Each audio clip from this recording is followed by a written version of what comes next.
Buonasera. Buonasera. La domanda è semplice. Qual è il modello di sicurezza che il candidato intende proporre alla Regione Veneto, visto che negli ultimi 20 anni la politica non ha dato delle risposte ai cittadini? Mi riferisco ad esempio alla penalizzazione per quanto riguarda Padova. Non si è voluto costruire una nuova questura più funzionale alle esigenze dei cittadini, e alla Regione Veneto per quanto riguarda il fatto che non si sono creati quei presupposti per costruire un CIE, un centro per l'identificazione e l'espulsione dei cittadini. Ricordo che Padova è una delle città crocevia della criminalità, basti leggere la cronaca che ci vede anche protagonisti in parecchie denunce a livello mediatico, per cui qual è il modello di sicurezza, considerato anche i tagli che la Polizia di Stato e le ben 7, forse troppe forze di polizia a livello nazionale? Questa era la domanda. Allora, la ringrazio anche a lei di questa domanda, perché mi consente di sviluppare un tema che mi è molto caro. Cioè, io credo che uno degli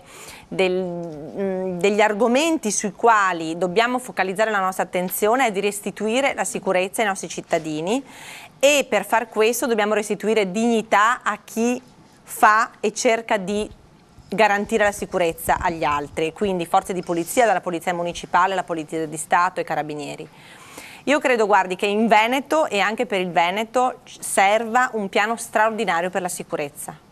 Dico straordinario perché è straordinaria l'emergenza. E mi spiego. Io credo che dobbiamo metterci intorno a un tavolo tutti gli operatori della sicurezza, garantendo loro delle priorità e anche delle tutele, e dobbiamo però investire quattrini. Le faccio un esempio. La Regione ha azzerato il Fondo per la sicurezza, era fino al 2010 pari a 23 milioni di euro, dal 2010 in avanti è pari a zero.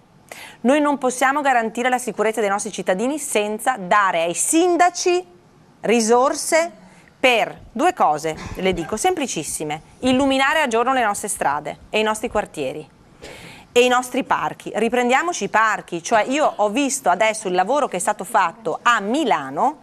Corso Buenos Aires alle 11 di sera è illuminato a giorno, con una illuminazione a LED straordinaria, a basso consumo, che ti dà la percezione della sicurezza. Io giro per le strade di sera, ma sono sicura perché c'è luce. La luce è la prima forma di deterrenza. La seconda, circuiti a telecamere performanti. Ci sono degli imprenditori veneti che fanno della tecnologia straordinaria in termini di sicurezza. Mettiamoci intorno a un tavolo, diamo ai sindaci un po' di quattrini che vengono anche dai fondi strutturali europei. Attenzione, l'Europa per le smart cities ci dà dei fondi strutturali, ci dà dei milioni di euro per garantire le nostre città più sicure, per garantire sicurezza. Noi li stiamo portando a casa questi finanziamenti, noi Regione, noi Italia? Possiamo oggi fare di più. Possiamo fare di più. Non abbiamo fatto male, ma non abbiamo fatto neanche molto bene. Noi dobbiamo fare meglio, meglio e meglio. Dobbiamo essere una regione modello.